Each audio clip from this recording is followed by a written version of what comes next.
What is going on, everybody? I am back today to talk about a new release horror movie that just dropped on VOD that did have a very brief theatrical run. And I read some of the initial reviews for this, and I did not by any means expect this movie to be great, but I saw some stills of the practical effects of the werewolves in this movie, and that was enough to get me to jump on board. I was kind of hoping that if it wasn't going to be a good movie, that it would kind of fall into that so bad it's good territory, which is something I equally enjoy.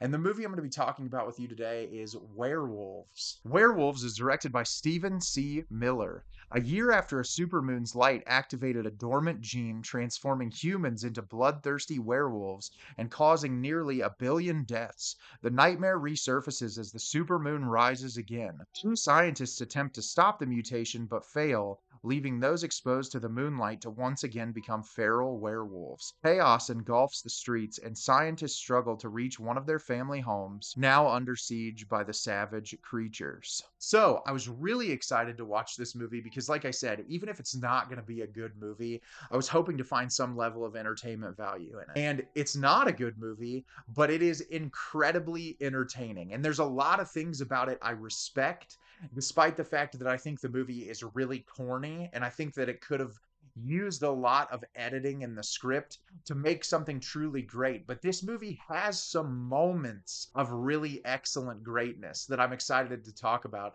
and I'm looking forward to discussing all the elements of the film with you today. So at the beginning of the movie, we are introduced to Dr. Wesley Marshall, played by Frank Grillo, and we see him at home with his wife and his daughter, and they're boarding up their house. And we learn through this expositional dialogue that a year ago this supermoon came and turned a bunch of people in the world into werewolves, and they went on this massive killing spree, and it killed a ton of the population.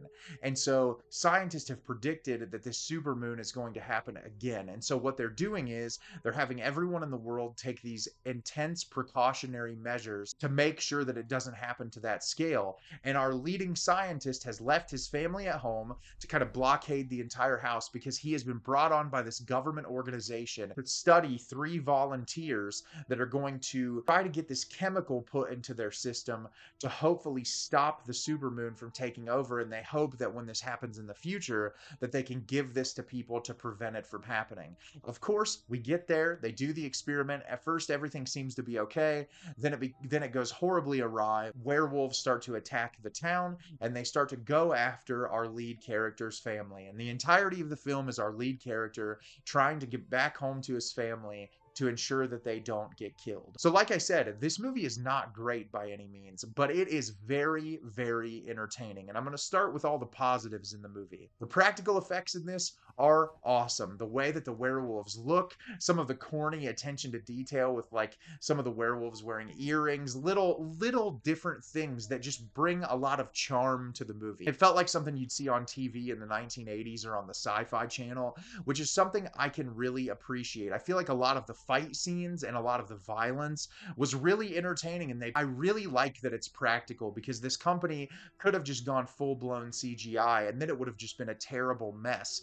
But because all these werewolves are practical and they each have a unique design and look, it makes for a really entertaining experience because of the fact that there's so much time and effort and energy put into the look of these werewolves. I really liked that part of the movie a lot, and I found myself really being interested with this concept. I think the idea of like the moon doing this thing where it turns people into werewolves and the government being like, how can we control this? There's really great elements here that I feel like in the hands of a very different director could be a very incredible movie, because it's a different concept than we've seen before when it comes to werewolves. And I like that element about it. I think there was a lot of thought and time and energy put into that concept. And I think the action really moves the movie along really well. The other part of the movie I really enjoyed is how unintentionally funny it is. Obviously, the performances in this aren't great, and so there's a lot of really absurd lines of dialogue included,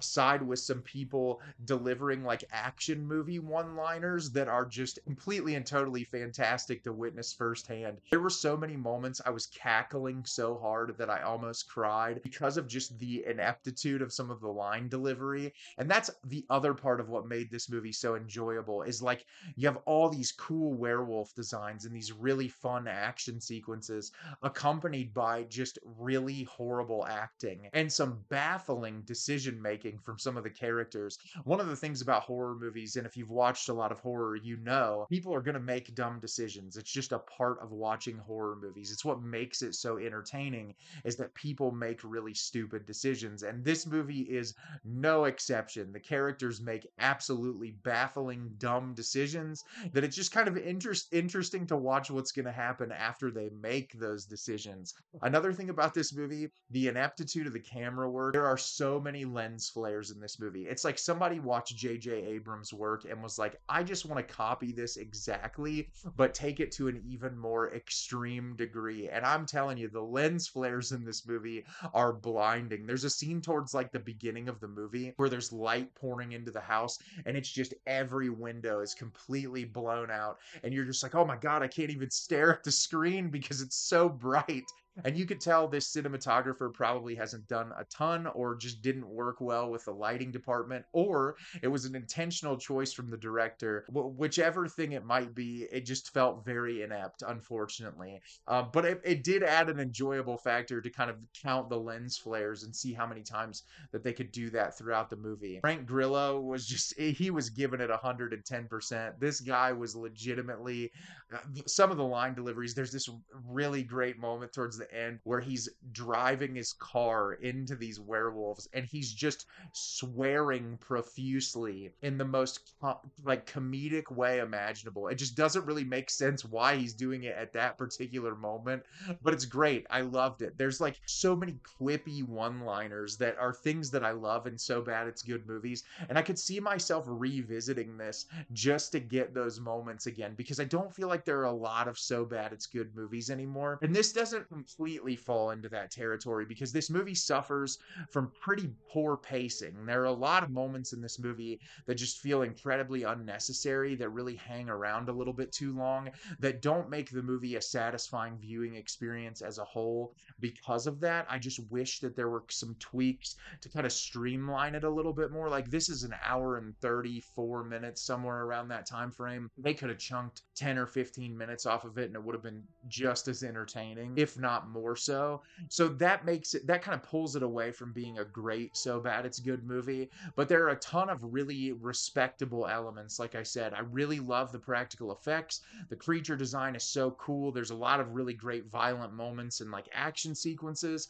But because of the ineptitude of a lot of the filmmaking, the performances aren't very good. It's not a well-rounded experience. But if you're into horror schlock like I am, this is a movie that I think, despite all of its numerous flaws, you'll have fun watching regardless. So have you seen Werewolves? Did you love it? Did you hate it? Leave me a comment down below and let me know what you thought. I thought this movie was wildly entertaining despite the numerous amount of flaws that it has. As always, if you can like the video and subscribe to the channel, helps me out a lot and lets me know the type of content you're looking for. I'm always putting out new material and look forward to getting more out for you in the near future. And as always, everyone, thank you so much for watching and have a great rest of your day.